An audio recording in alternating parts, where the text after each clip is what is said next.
What's up, everyone? Welcome to round 2 of the Portland Monthly Premodern Paper Magic Afternoons June 2024 tournament. We got a couple of brews to show off, so without further ado, let's get in the list. First up, we have Cam on what he's calling Secret Force, which is big, green, and mean. The main point of this deck is to ramp out to the big green threats, either with mana dorks or a natural order. And, well, I have to say the threats he's chosen are pretty sweet. We got a Wood Ripper, a Thorn Elemental, a Deranged Hermit, a Kamal, a Multani, a Symbiotic Worm, a Verdant Force, to name a few. And there's even some spicy tech in Lure of Prey, which is an instant kind of version of natural order where opponent casts a creature spell this turn. You may put a green creature card from your hand onto the battlefield. Pretty sweet tech and not something I've seen before. I also see that one with Biorhythm in there too. Overall, a very fun looking list, and I can't wait to see how it plays. Next up is Chuck on Pyro Oath, and this is a very interesting list. Basically a red-green control list with Oath of Druids, where your main target is Bloodfire Colossus, which is a 6/6 that has red, sacrifice it to deal 6 to each creature and each player. The guy's blessings are also interesting tech in the fact that he doesn't want most of his library in the graveyard. He really just wants to get those Bloodfires out and then shuffle everything back in, so very cool tech. It has a ton of burn elements with lightning bolts and incinerates and a couple of fire blasts, but you're also trying to burn your opponent out with Pyrostatic Pillar, punishing those cheap efficient decks until you can eventually slam an Oath and go for what should be a one-turn kill. The interesting thing here is he is playing, I think, 27 lands, including a full suite of Mishra's Factories, Wastelands, and 3 Treetop Villages, so a lot of interaction in the land suite. Seems a little high to me personally, but again, he's obviously been brewing this list for a bit, so I'm not gonna say one way or the other. Sideboard, just because this is an Oath deck and I want to see what other Oath targets he has. He does have a Shard Phoenix for a smaller board wipe, a Spike Weaver for, I'm guessing, the more aggressive decks, and 2 Ravenous Balos for both just good beaters and also ways to gain life. Well, those are the decks. Let's get into the games. All right, we have Cam on the left and Chuck on the right. Really cool to see 2 pretty crazy brews. Very excited to see which one is going to pull through. I like the idea of Oath of Druids for something other than a Terravore. That is definitely cool. I saw a burn list not too long ago that was doing that with cards similar to the 6/1 lightning elemental. Why am I blanking on what it's called? Ball lightning. There you go. Ball lightning. All right, looks like Cam's keeping a 7. Chuck is gonna go back down to a 6. Hopefully no lower.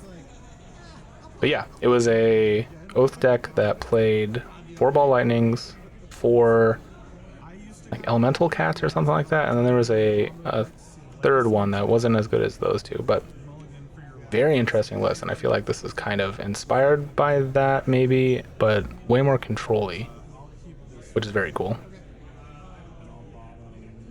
And I do think Chuck is going to be favored here just because of all the board wipes and punishment for small spells, which is what Cam is doing until he hits that big natural order. All right, Cam on the play, plan out an elf, and go.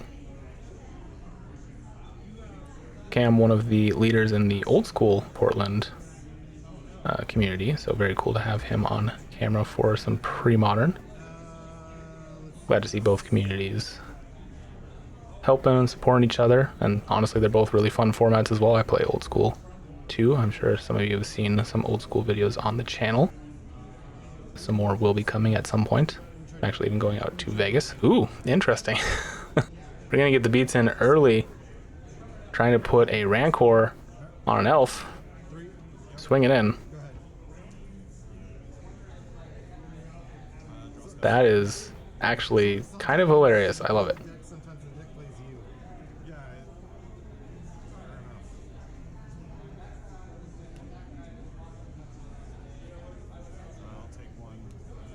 All right, we got an Oath coming down. Both players doing what they want to do early. Very interesting. Now, Cam is a good way to kill this elf after the Oath is gone. He could potentially get something big. Obviously, it'd be way more of a gamble. He's got lots of small creatures. All right, we're going to play a Wall of Roots. And an elf. Opting for pennies for the -1 counters. Alright, here we go. Notably, Chuck does have a red mana open, so he'll be able to just sack this. Deal 6. Also, he did not hit one of the shuffle everything back into your deck cards, so maybe a little unfortunate.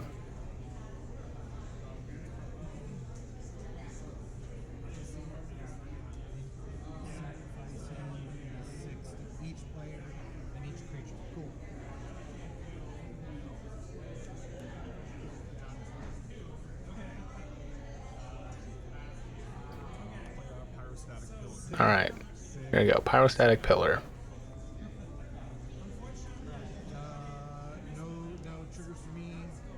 Anything 3 or less, gonna cost you. But Cam might be done playing small here.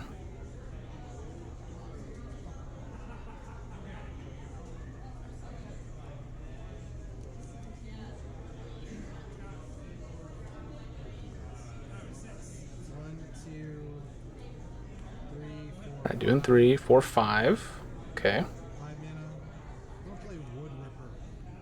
And we got the Wood Ripper coming down. This one has fading counters on it. I believe you remove a fading counter to blow up an artifact, which currently Chuck doesn't have any. But if he chose to ever animate that factory, would be relevant.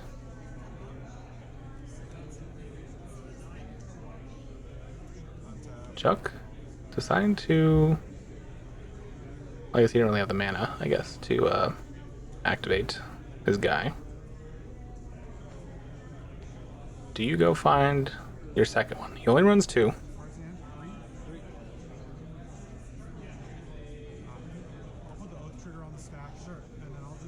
Alright, he is gonna just sack this now. Everybody takes 6, including the creatures.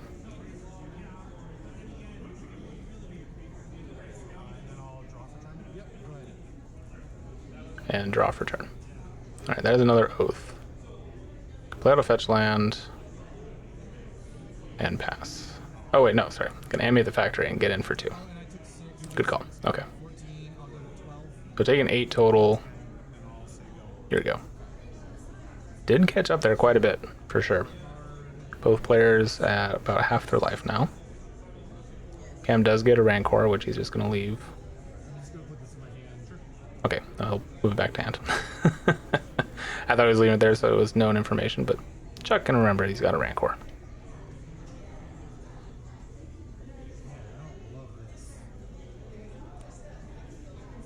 And Cam being a little mana light here is going to play out Findhorn Elves, or Findhorn Elves. Gonna take 2 for the Pillar, and then take another 2 for the Rancor and go. Not looking great for sure. Already down to 8. Chuck is gonna fetch here. Go grab a mountain.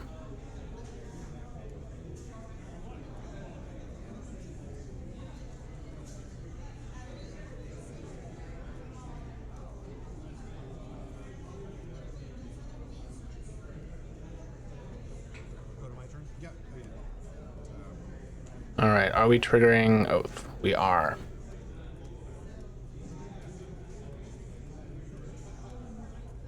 Alright, there you go. Hit it right away. Still hasn't hit one of his shuffle his graveyard effects yet.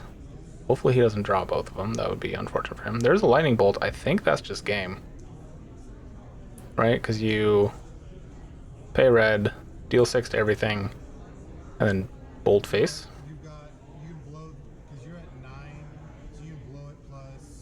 Oh wait, no, would he actually die from that? He's at 9. Nope, okay, we're just going to game number 2. Alright, so actually there was a factory on the field for Chuck, so he could blow his creature, and then deal 6, and then use the factory to swing in for another 2. So that was the 8th damage that Cam did see on the board. Good catch. I was trying to think of lines with the lightning bolt and didn't even need to do it. Alright, so Cam's going to be on the play again. Now with a little bit more knowledge on the deck he's playing, so probably brought in some disenchant effects, some naturalizes and the like. And Chuck is again going down to 6. Cam looks happy with his 7. I imagine Chuck in this matchup just mulligans until he finds an Oath and the mana to consistently play it on turn 2.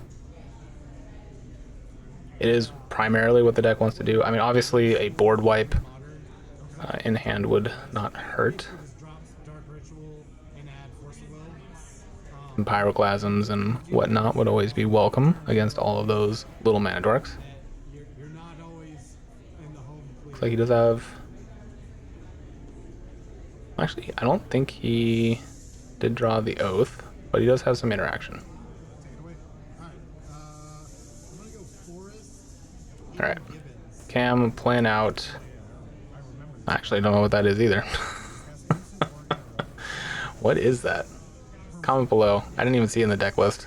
I probably should have looked for it a little closer. Cam with the crazy callback cards and the brews, pulling stuff from Mirage. Having fun with it for sure, which is definitely part of the fun of Premodern. Alright, we're gonna go Curse Scroll. That can be a very good answer to a lot of Cam's creatures before they start getting really big. And Chuck actually not really seeing much of Cam's deck, so maybe the natural order effect's going to take him by surprise.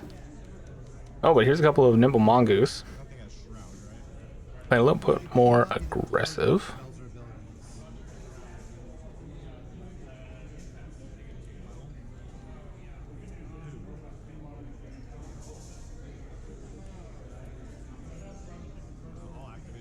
Alright, Animate the Factory, swing in. Do you want to trade 2 for 1?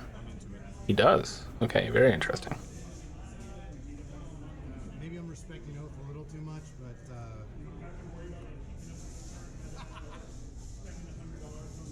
alright, go ahead. 4 cards. Cam just gonna pass.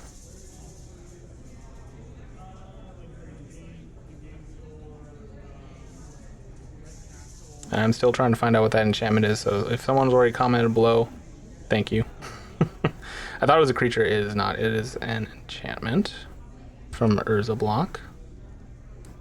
Doing my best to quietly Google and still provide commentary. Alright, how about a Werebear? That's a pretty good mana dork.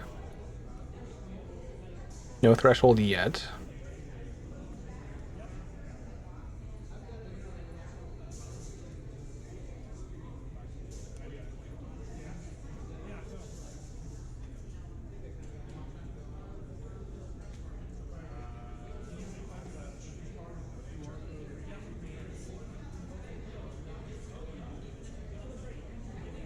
Alright, doing a little fetch here.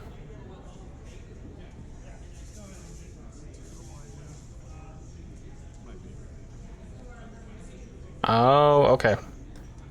The card that Cam played is Hidden Gibbons, which is one of those transformation enchantments. Whenever one of your opponents successfully casts an instant or interrupt spell, okay, instance. If Hidden Gibbons is an enchantment, it becomes a 4/4 ape. That's a pretty good rate. Now, I'm not sure Cam saw a ton of instants, but we can see that Chuck does have at least a few in hand. So definitely not wanting to set that off. So instead, let's just play a Pyrostack Pillar.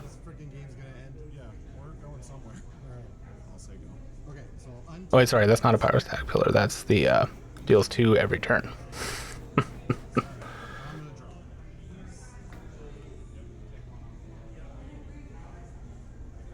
That's the other Pillar of Flame enchantment that has very similar art.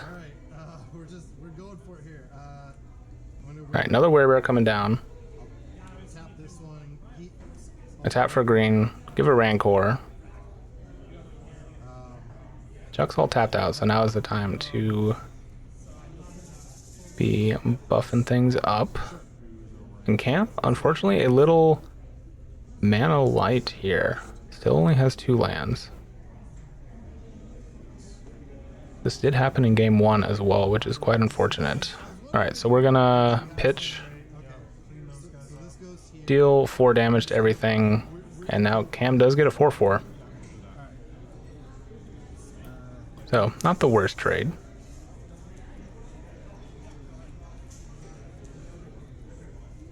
Okay, so that was the end of my turn. No, this was on your turn in response to the rain. Okay, okay, I'm sorry. Okay, I'm done with my turn. Go ahead. And then threshold is 5. And because that was, I believe, on cast for the Rancor, he will not get that back as well. So that's, I think, what they're talking about. Take my 2. Draw.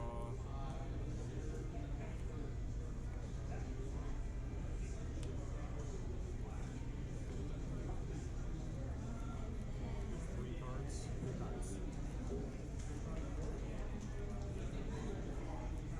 And right now, Chuck doesn't have too much going on. He is just barely behind on the clock here, but with that 4/4 coming in next turn, that's going to change. Unfortunately, can just only pass. 16. Draw. All right. Cam hitting his 4th land. Try and do Before anything else, let's get some damage in. Take 4. Do another one? I was like, if you have another pyro... Ooh, and there is a Fire Blast there. Unbelievable. We hard cast in a Fire Blast? No, we don't have the mana to hard cast it. All right. Getting a fist bump for the Fire Blast. I like it. That 2 red floating And then I'll use my floating to curse scroll. and 1 activate Curse Scroll to wasteland you for 2. Makes sense. Got to be mana efficient. I don't know if it was good or not, but I feel like it can't just And unfortunately, Cam doesn't have anything else to do there. 15, draw for turn. So we're passing back to Chuck, who has no red mana currently. There we go. Carplucent Forest. It's a painful red source. Yep, just reminding to take the 2. Curse scroll you on end step ball, name wasteland. Gonna activate the Cursed Scroll before going back to his turn. I think Cam maybe just drawing all his big threats right now, and unfortunately, nothing to do with it. No mana dorks. And is in a bit of a bind here. Drops down to 8. He's got 4 turns to turn this around. Well, actually, he's only got 2 turns to turn this around because that Cursed Scroll is going to keep getting flipped every time. Pass. Alright, I'll scroll you on end step wasteland. Still revealing the Wasteland. And Chuck just drawing lands, but at this point, that's totally fine. Cam down to 4. This is functionally his last turn, unless he has a way to get rid of the Cursed Scroll. And I think just showing off his hand here, all the big threats. Oh no, and yeah, just no way to cast them. That is going to be game number 2, going to Chuck. Well, Cam's deck unfortunately didn't go off and do the thing. It would have been cool to see a big beater hit the field that actually impacted the game and couldn't be taken down by the 6/6 board wipe. Unfortunately, we didn't get to see that, but maybe next time. Chuck, awesome brew. Really cool to see. Congrats on the win. And thank you to everyone for watching. Make sure to like and subscribe if you haven't already. We recently just hit 1,000 subscribers, so thank you to everyone who's done that so far. You're all amazing. If you want to support the channel even more, there is a Patreon link in the video description. That money goes towards gear upgrades, travel expenses, and just getting more Premodern content out there. Thank you all for watching. I'll catch you next time.